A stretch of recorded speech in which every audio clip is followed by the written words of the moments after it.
우리 방송 청취자 여러분 안녕하십니까? 브라보 마이 라이프 고선미 인사드립니다.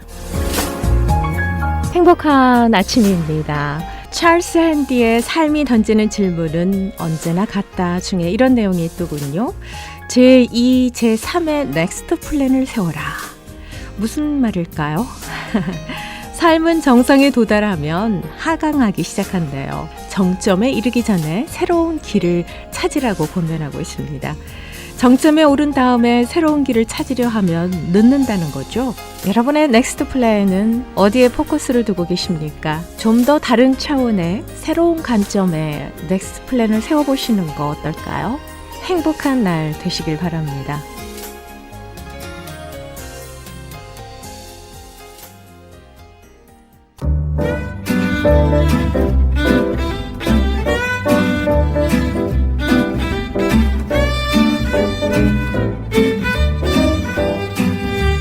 브라보 마이 라이프 함께하고 계십니다. 이 시간은 서울 메디컬 그룹 단독 제공입니다.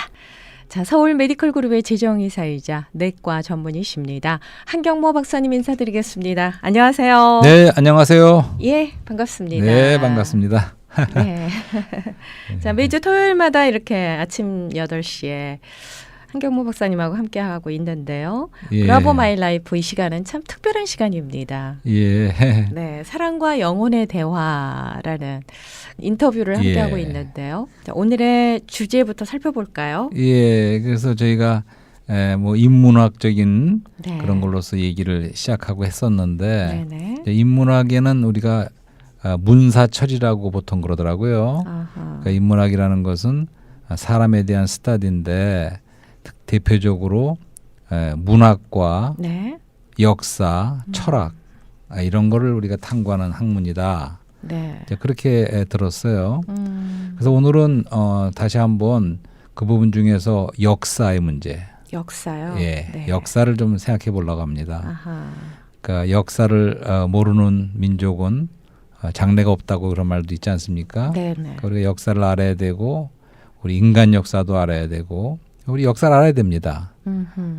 예, 그런데 이제 오늘 그 제목은 그래서 인간 역사와 하나님 나라 아하. 이런 제목을 잡아봤어요. 네. 그리고 부제로는 과연 역사는 전진하는가 하고 질문을 던져보는 거죠. 재밌을 것 같은데요. 네네. 조금은 어렵지만 아닙니다. 많이 우리가 배울 수 있는 시간일 것 같아요. 예, 이제 좀 의미가 있는 그런 예. 역사에 대한 예. 그 우리가 그렇지만 이게 영원한 걸 우리는 좀 말하고 싶어하지 않습니까? 네. 사랑과 영혼의 대화에서 그렇지만 우리가 인간 역사만이 아니고 또 그 안에 있는 신성한 역사도 얘기해 보는 거죠. 네. 네. 그러니까 눈에 보이는 인간 역사만이 아니고 사실은 네. 그 안에 그 하나님의 어떠하심이 개입된 신성한 역사가 또 있다는 것입니다. 네. 네. 예, 그런 그렇군요. 것까지 얘기를 해보는 거죠. 네. 참 이 시간이 특별하다고 제가 말씀드린 이유가 예. 인문학을 토대로 이렇게 성경을 풀이해 주시고 네. 좀 전에 표현을 해 주신 것과 같이 눈에 보이는 역사뿐만 아니라 그 네. 안에서 하나님의 눈으로 바라본 그런 신성의 역사를 이렇게 캐치를 해 주시잖아요. 예. 네, 그래서 참 재밌는 시간입니다. 예. 예, 감사합니다. 네. 생각보다 많은 분들이 네네. 예, 실시간으로 토요일 아침에 이 방송을 듣는 분들이 많은 것 같아요. 저하고 인사를 나누시면서 네. 그런 말씀하시는 분들 많이 봤어요. 들으시더라고요. 네.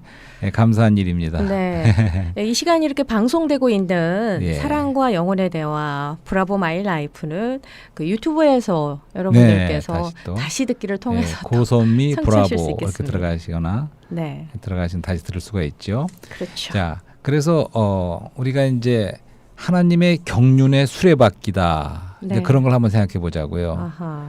우리가 인간 역사에도 수레바퀴가 있는 것 같아요. 네, 우리가 저 어렸을 적에 라디오에서 나오는 연속 방송국 광복 20년 하면서 그 8.15 1945년에 해방된 이후에 한국의 6.25와는 역사를 갖다가 되돌아보는 그런 드라마도 있었어요. 네, 근데 우리 인간 역사도 마치 하나의 그 수레바퀴 같은 느낌을 받았어요.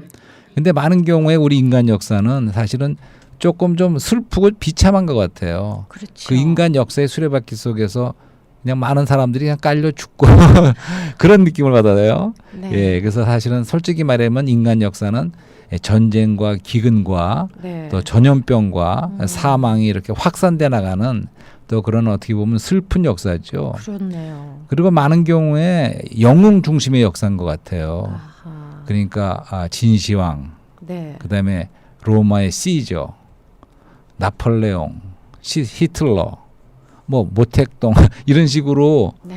어떤 그 인간의 영웅 중심의 영웅 중심의 역사만 기록되죠. 예, 그것이 주를 이루는 그런 영웅 중심의 역사라는 느낌을 받아요. 네. 예, 그렇지만 우리가 사실은 신성한 그 안에 있는 신성한 역사는 사실은 그런 영웅 중심이 아니고 우리들도 거기에 다 참여할 수 있는. 네.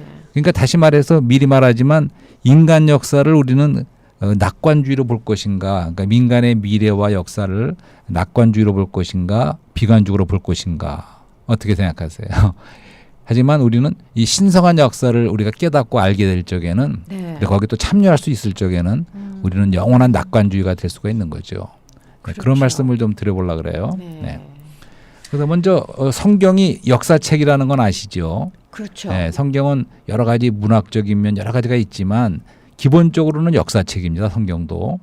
근데 이제 구약은 이스라엘 백성의 역사를 기록한 것이죠. 그다음에 신약은 우리 영적 이스라엘인 크리스찬들, 우리 네. 그리스도인들과 교회의 역사입니다, 사실. 아하. 그리고 또 한 가지 우리가 알게 된 것은 그 하나님께서는 움직이시는 하나님이세요, 끊임없이. 그러니까 네. 다이나믹하신 분이시지 그렇게 아하. 스타틱 그냥 뭐죠 정지하신 분이 계시는 아니세요. 분이 아니시라는 네, 거죠. 네. 그러니까 아무 일이 하나님이 아무 일도 안 하시는 것 공감합니다. 같더라도 네. 사실은 우리가 성경에서 발견하는 것은 하나님은 움직이시는 하나님이라는 거. 그런데 그분의 원칙은 움직이시는데 반드시 사람을 통해서 움직이신다는 거예요. 네. 이 땅 위에서 이 역사 안에서. 그러니까 하나님은 사람을 통해서 사람 안에서 움직이시고 이제 그것이 성경의 이야기예요. 성경에 많은 인물들이 소개되지 않습니까? 그렇죠. 그 사람들의 이야기는 하나님이 그들 안에서 움직인 이야기예요. 근데 우리 사람은 또 오늘 우리가 하나님 안에서 움직이는 거죠. 스스로 우리만 움직일 적에는 그것은 인간 역사를 써가지만 네. 사실은 우리가 하나님 안에서 움직이시는 하나님 안에서 우리가 움직일 적에 그것은 신성한 역사를 우리가 써가는 것입니다. 사실은 아멘. 우리 한 사람 한 사람이 그게 크리스찬의 어떠함이죠. 네. 그리고 또 한 가지 말씀드리는 거는 그런 하나님께서는 놀라우신 거 하나님은 제한을 받으십니다. 사람에게 제한을 받으세요. 스스로. 어허. 무슨 뜻이죠, 그거? 그게 예를 들어서 하나님은 모든 걸 하실 수 있지만 아까 말씀드린 사람을 통해서 역사하신다 그러지 않습니까? 네. 그러니까 성육신의 원칙이라고도 말할 수 있어요. 그러니까 하나님이 사람을 통해 사람에서 나타나신 것이 성육신의 원칙이에요.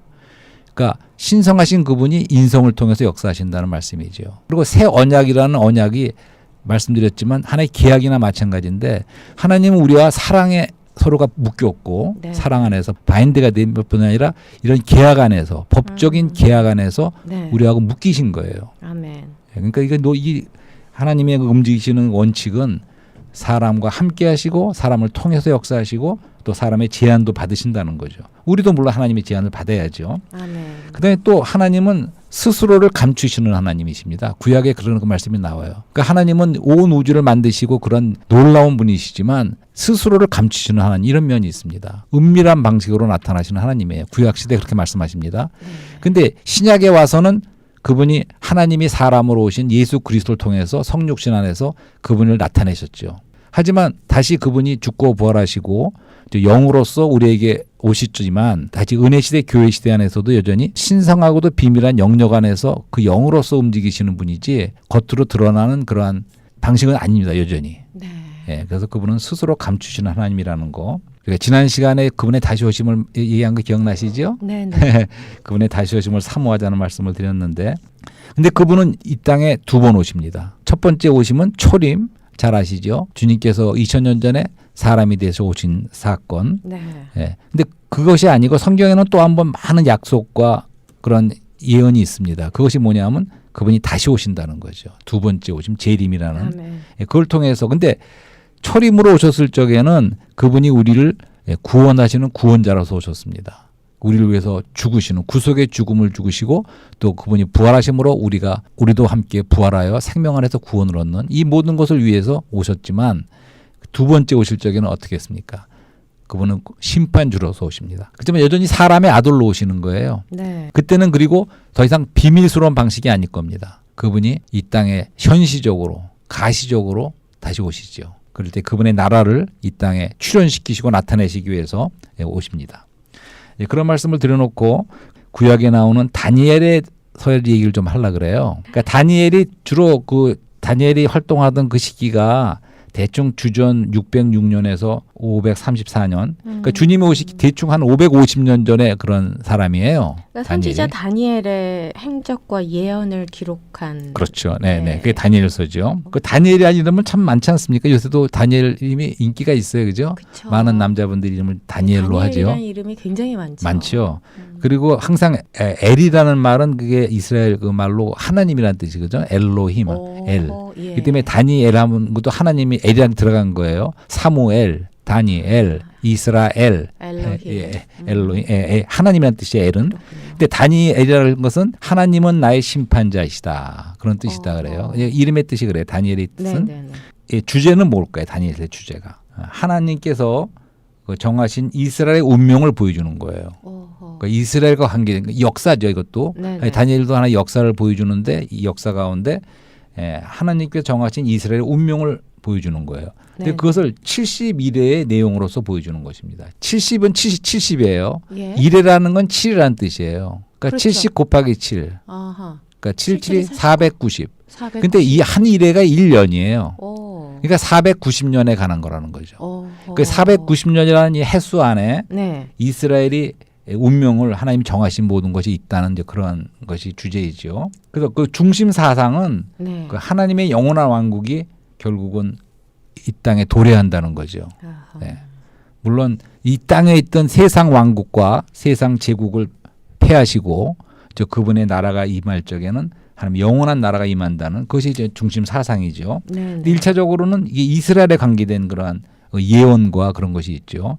우리가 잘 알다시피 그 이조 시대로 말하면 뭐 정감록이라는 게 있다 그러죠. 그것이 이제 앞으로 일어날 일을 뭐 그때 수백 년에 있을 일을 뭐 예언했다 그래. 정감록이라는 게 유명하지 않습니까? 또 뭐 있죠? 서양의 유명한 그 과거를 노스트라다무스. 미래를 예언했다는 거. 그런 것도 있죠.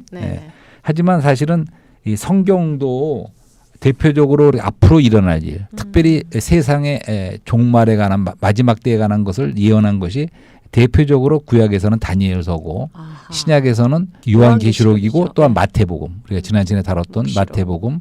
마태복음에서도 그런 문제를 다루죠. 시간이 되면 그런 문제 좀 말씀드리려고 하는데. 그래서 오늘은 다니엘서. 그러니까 다니엘서에서는 처음에 이제 다니엘서 1장이 이렇게 말씀이 시작됩니다. 그러니까 유다 왕 여호야김의 통치 제3년에 바벨론 왕 느부갓네살 바벨론의 왕이었습니다. 예루살렘에 이르러 그 성을 포위하였다. 이런 말씀으로 시작돼요. 그러니까 이 느부갓네살 왕이 굉장히 역사적으로도 유명한 왕이었던 것 같죠, 그죠? 굉장히 강한 통치자였고 그런 바벨론 왕이었는데 이제 그러고 나서 결국은 이스라엘을 완전히 포위하고 함락시키고 그 바벨론 왕 느부갓네살이 이스라엘 사람들을 유대 사람들을 다 자기 나라로 포로로 끌고 가죠. 그렇죠. 유대 민족이 바벨론에 포로가 바벨론에 표로가 된 걸 잘 아시죠. 그때 그 얘기를 한 겁니다. 거기서 이제 바벨론에 살던 젊은 사람이 이제 바로 다니엘과 그 젊은 청년들이었죠, 다. 그 친구들. 그 세 친구들 이름 잘 아시죠? 저는 기억 못. 바로 그렇게 친구들과 이렇게 다니엘이 이제 거기서 유배지에서 하나님께 특별히 은혜를 주셔서 그들이 그 우상에 절하지 않고 이렇게 이기는 자예죠. 젊은 아주 이기는 자들이었어요. 대단한 믿음이죠. 근데 먼저 그걸 좀 생각해 보자고. 역사적으로 생각해 보자고요. 그러니까 하나님은 그 선민, 택한 백성인 이스라엘을 하나님의 증거의 나라로 삼으시기 위한 거예요. 그러니까 하나님의 나라의 하나 예표죠. 이스라엘 왕국이. 그런데 그 왕국의 그 백성들이 포로로 잡혀서 바벨론은 워낙에 우상의 땅인데 거기에 포로로 잡혀갔다는 것이 얼마나 수치스러운 일입니까? 그건 말이 안 되는 얘기죠. 그렇네요. 그걸 먼저 생각해 보자고요. 하지만 그 안에서도 이기는 자가 있었다는 거죠. 다니엘과 같은 그 친구들과 같은 젊은 이기는 자들이 있었고 결국에 그들이 시대를 전환하는 젊은이들이 되는 거죠. 그렇죠. 그러니까 성경에는 시대라는 게 있습니다. 예를 들어서 사무엘 사사시대, 그러니까 왕이 없으므로 각자가 자기 뜻대로 행하더라는 그런 사사시대 가운데서 사무엘이라는 그 사사를 통하여 어떤 제사장이었고 사사였던 나실인이었던 그 사무엘을 통하여 다윗이 이끌어오죠. 하나님의 나라를 이끌어옵니다. 네네. 그러니까 시대를 전환한 거예요. 사사시대에서 왕국시대로 전환했죠. 마찬가지로 다니엘은 이런 포로 시대에서 다시 귀환해서 회복되는 예루살렘으로 돌아가는 그러한 회복의 시대로 전환하는 그러한 젊은이, 이기는 젊은이였죠. 네, 하나님이 쓰신 젊은이였습니다. 이기는 자. 그다음에 이제 2장에는 그런 말이 나옵니다. 2장에서 31절, 33절에 그 왕이 그 느부갓네살 왕이 큰 신상을 보셨나이다. 그 모양이 무시무시하다고 이렇게 돼 있어요. 네. 그게 무슨 말이냐면 2장 1절에 느부갓네살 왕이 꿈을 꿨어요. 근데 그 영이 영 편치가 않았다고 돼 있어요. 그 잠을 이루지 못해. 무슨 꿈을 꿨는데 너무나 좀 편치 않은 거야 마음속에. 영이 편치가 않다 그랬어요. 그래서 느부갓네살 왕이 그 당시에 마술사, 요술사, 법무상가 뭐 이렇게 다 불렀어요. 네. 불러가려면 이거를 맞춰라. 이 꿈이 무슨 꿈이냐. 예, 무슨 꿈인지도 맞추고 네. 그 해몽까지 하라는 해몽을 거예요. 좀 그 해라. 꿈을 얘기하고 해몽하라는 게 아니야. 그렇죠. 내가 무슨 꿈을 꿨는지 맞추라는 거예요. 그렇죠. 그렇게 안 하면 그냥 다 죽이겠다는 네, 거예요. 맞습니다. 그랬더니 그들이 와갖고는 이거는 꿈을 얘기를 해줘야지 그렇게 못하겠다. 우리가 모르겠다. 막 이렇게 하니까 이제 그럼 너 다 죽이겠다고 한 판이었어요. 근데 이제 다니엘도 그 현자 중에 하나로 취급받았는지 다니엘도 또 잡으러 왔어요. 네. 잡았을 때 다니엘이 그 얘기를 듣고는 이제 자기가 그러면 하겠다. 그래서 그 친구들에게도 기도를 부탁을 하면서 결국 왕 앞에 나가서 이제 그걸 꿈을 지금 아까 읽어드린 그 말씀을 이제 얘기를 한 거야. 알아맞힌 거예요. 네. 그러니까 왕이 꾼 꿈은 바로 그 큰 신상을 보았는데 무시무시한 신상. 근데 그 신상의 머리는 정금으로 돼 있고 네. 가슴과 팔은 은으로 돼 있고 배와 넓적다리는 노수로 돼 있고 다리는 철로 돼 있고 그 발은 일부는 철로 돼 있고 일부는 진흙으로 돼 있다. 이걸 다 맞춘 거예요. 어허. 예.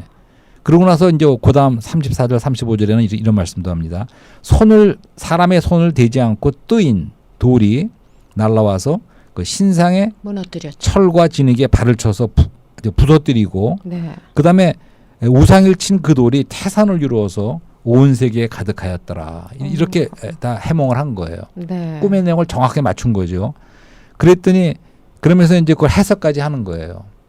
그러니까 하나님께서 느부갓네살 왕에게 큰 권세와 주셨지만 네. 하늘의 하나님께서 어느 날 오셔서 이런 세상 왕국을 다 패하고 태산처럼 이루어지는 하나님의 왕국을 이 땅에 이루시겠다. 이런 해석을 다 했어요. 그러면서 무슨 말을 하냐면 처음에 나오는 머리 정금은 해당되는 것이 바로 왕이시라는 당신이라는 거예요. 네. 그건 바벨론이라는 거죠. 어허. 그러니까 금은 금으로 된 머리는 바벨론이고 가슴과 팔 은으로 된 것은 바로 페르시아 바사 제국을 말하는 거죠. 네. 노수로 된 그 다음 것은 그리스 헬라 제국을 말하는 것이고 네. 이 다리는 철로 돼 있다는 가장 센 금속인 철로 돼 있다는 것이 바로 로마를 말하는 거죠. 그 양쪽 다리 그러니까 동로마와 서로마를 말하는 거죠. 그다음에 이제 그 발은 섞여 있는 그 발은 열 발가락은 마지막 시대에 사실은 로마가 부활한다는 의미가 있습니다. 네. 그러니까 로마 제국은 역사적으로는 멸망했지만 끝났지만 다시 마지막 시대에 로마가 부활하면서 그 열왕과 그다음에는 적그리스도와 네. 이런 그 열 나라가 있다는 거죠. 근데 그 모든 것을 그 뜨인 돌이라는 것은 바로 그 스매싱 스톤 예수 그리스도는 모든 돌의 돌이시죠. 기초돌도 되시고 코너스톤도 되시고 하지만 그분은 또한 거치는 돌도 될 뿐 아니라 또한 이것을 태산처럼 이 신상을 무너뜨리는 그런 네. 스매싱 스톤도 되신다는 거죠. 그러니까 주님이 오늘날 오셔서 이런 세상 제국을 무너뜨리고 그다음에 그분의 왕국을 태산 같은 왕국을 온 세계에 가득하게 한다는 거죠. 이런 모든 걸 그대로 다 얘기를 했어요. 그랬더니 느부갓네살 왕의 반응이 어떤 줄 아세요? 다니엘에게 엎드려 절을 했어요. 네. 그러면서 너희 하나님은 진짜 하나님이시다 이렇게 감탄을 하면서 뭐 상을 막 주고 금인감을 주었다 그래요. 그러니까 느부갓네살이 정말로 아주 감동을 했어요. 그렇죠. 예, 이제 그런 일이 다니엘서에 소개되고 있죠. 근데 다른 그 뭐죠? 우상 숭배하는 이들. 네네네. 네. 그 사람들이 가만히 안 있었잖아요. 예. 예, 그래서 이제 네. 우리가 처음 시작할 때 인간 역사를 말하지 않았습니까? 그러니까 성경책이 예언적으로는 그런 모든 역사도 예언한다는 그 말씀을 드리는 거예요. 네. 그러니까 특별히 다니엘서에 이렇게 인간 온 역사, 그러니까 우리가 알다시피 그 당시에는 바벨론 시대였는데 네. 앞으로 올 시대가 페르시아라는 제국이 설 것이고 또 그 다음에는 그리스라는 제국이 올 것이고 그다음에 로마 제국이 올 것이다. 그리고 마지막 때는 어떠할 것이다.까지 다 예언을 한 거예요. 또 그대로 됐지 않았습니까? 그렇죠. 네, 그러니까 성경의 말씀은 틀림없는 하나님의 말씀이고 그 다음에 이제 그 앞으로 일어날 일에 대해 아직까지 우리가 그런 다시 오신가 주님의 그런 온 세상 왕국을 멸하시고 그분의 왕국을 세우는 이건 아직까지 이루어지지 않았지만 분명히 이루어진다는 거죠. 아멘. 그러니까 오늘 인간 역사도 말아보지만 그 안에 있는 신성한 역사도 이렇게 성경에 얼마나 정확한 역사책이고 우리 모든 역사의 미래를 다 예언했는가 하는 걸 말씀을 드리는 겁니다. 그래서 여기서 그 핸델의 메시아라는 거 아시죠? 네. 그 아주 신나게 막 그냥 올라가는 그런 네, 할렐루야. 할렐루야. 네. 거기 보면 그 요한계시록 11장 15절에 있는 그 말씀이 그대로 나와요. 요한계시록 11장 15절에는 하늘에 큰 음성들이 나서 가로되 세상 나라가 우리 주와 그 그리스도의 나라가 되어 그가 세세토록 왕노로 하시리로다. 아멘. 이런 기가 막힌 말씀이 있어요. 아멘. 그러니까 바로 핸델이 그걸 갖고 말한 거예요. 그렇죠. 그러니까 이게 바로 아까 말한 태산이 모든 제국을 무너뜨리고 그분의 나라를 이 땅 위에 세울 적에 이런 찬양이 나오는 승리하는 거죠. 찬양이죠. 네. 승리의 찬양. 네. 우리가 사실은 인문학에서 이런 말씀하지 않았습니까? 하늘과 땅이 있고 하나님과 사람이 있고 시간과 영혼이 있다. 네. 이 가운데서 사실은 이 땅과 사람이라는 말이 굉장히 중요합니다. 아하. 그렇기 때문에 우리가 보통 천국, 마태복음은 천국 복음인데 이 천국 복음이란 뜻은 그리고 하나님의 나라, 천국, 이 땅에 임하는 겁니다. 아멘. 성경의 의미에 의하면 천국은 속성은 하늘에 속하고 하나님에 속한 그런 나라, 왕국, 킹덤이지만 그것은 이 땅에 임하게 돼 있어요. 그렇게 된 이유를 창세기부터 설명을 좀 드리면 사실은 이 땅이 그 사탄이 하나님을 거역하고 불법적으로 그 사탄의 강탈하는 손에 이 땅이 처해 있어요 지금. 그렇기 때문에 하나님께서는 그것을 사람을 통해서 다시 회복하고 정복하기를 원하셨죠. 그래서 마지막에 이루어질 말씀인 거죠. 아니죠. 처음부터 아담을 지으시고 네. 하나님께서 나의 형상과 모양대로 만들 뿐만 아니라 이 땅을 정복하고 땅에 기는 걸 다스리고 통치하라고 말씀하 기억나시죠? 그렇죠. 그리고 네. 많이 번성하고 많이 낳고 이 땅을 정복하라고 정복하라. 말씀합니다. 창세기 1장에서. 네. 그렇기 때문에 거기 보면 땅이라는 말이 나오고 거기 아담, 사람이 나옵니다. 그러니까 하나님께 원하신 것은 이 사탄이 거역을 했지만 그리고 땅을 불법적으로 차지했지만 하지만 하나님께서는 그것을 사람을 통해서 회복하시기 원했다는 거예요. 그러니까 하나님의 필요와 하나님의 영원한 뜻 가운데는 이 땅을 회복하는 문제가 있습니다. 아멘. 근데 그것을 하나님이 직접 하시지 않고 사람을 통해서 그래서 사람이 만드신 거예요, 아담을. 그런데 어떻게 되는지 잘 아시죠? 사람이 하나님 편으로 간 것이 아니라 불순종하여 다른 쪽의 편에 들어간 거예요.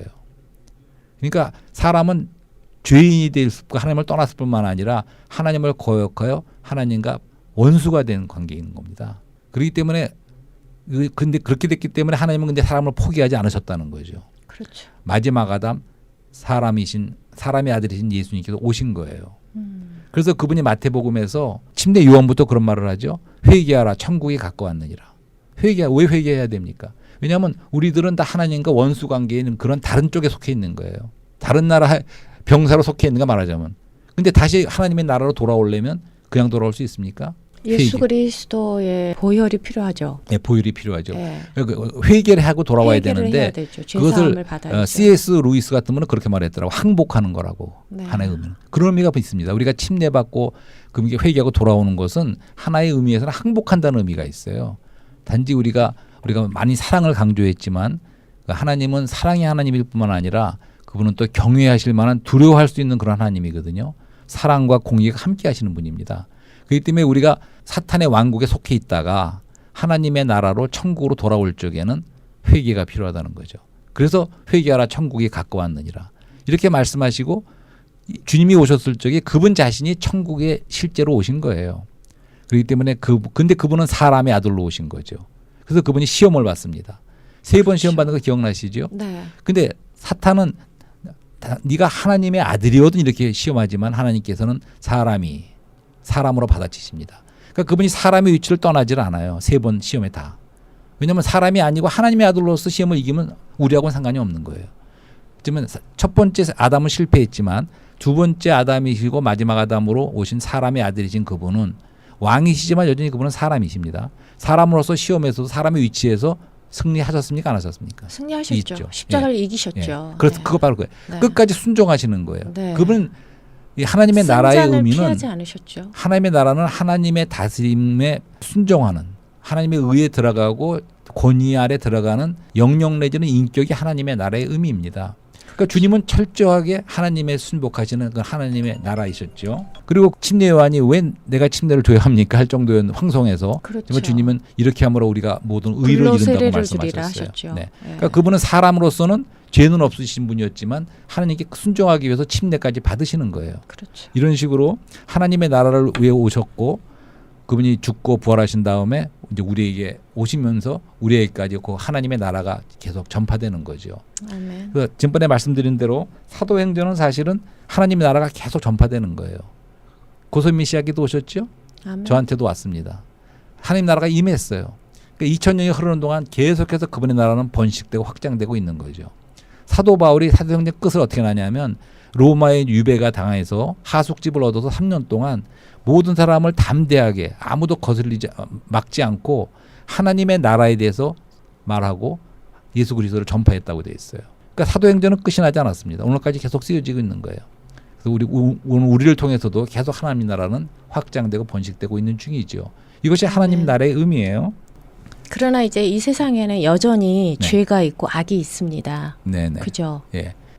늘 이기는 생활을 해야 되는데 네. 순간순간 부족함을 드러낼 예. 때가 많잖아요. 그러하기에 네.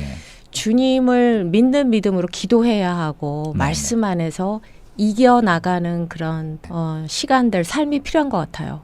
물론이죠. 네. 생명 안에서 왕노릇하고 네. 결국은 우리가 이기는 길로 하나님께서 인도하시죠. 네. 네, 지금 오늘 역사를 얘기하고 있는데 역사를 얘기할 적에 하지만 또 주님은 다시 오신다는 거죠. 아멘. 다시 오셔서 세상 나라를 피하시고 그분의 나라가 영영한 그분의 나라를 이 땅에 세우신다는 거죠. 아멘. 그러한 다시 오심이 또 있고 네. 세상 나라의 도래와 출현이 있습니다. 그래서 오늘 우리 그 한 나라의 그 실제 안에서 네. 오늘 우리는 또 계속 하나님 나라를 전파하고 있는 것이죠. 아멘. 자, 오늘 사랑과 영혼의 대화, 인간 역사와 하나님 나라, 과연 역사는 전진하는가 하는 네. 주제로 메시지를 주셨습니다. 참 눈에 보이는 역사뿐이 아니라 예. 이 신성한 역사를 하나님의 역사를 바라볼 수 있는 영적인 그런 눈을 갖는 우리가 됐으면 좋겠습니다. 네, 그래서 네. 다시 오실 예수 그리스도를 영접하는 우리가 됐으면 좋겠습니다. 간절히 소망합니다. 네. 생명의 메시지 정말 감사드립니다. 예, 우리가 이런 신성한 하나님의 역사에 참여하는 우리 모두가 되기를 바랍니다. 아멘. 감사합니다. 감사합니다. 네.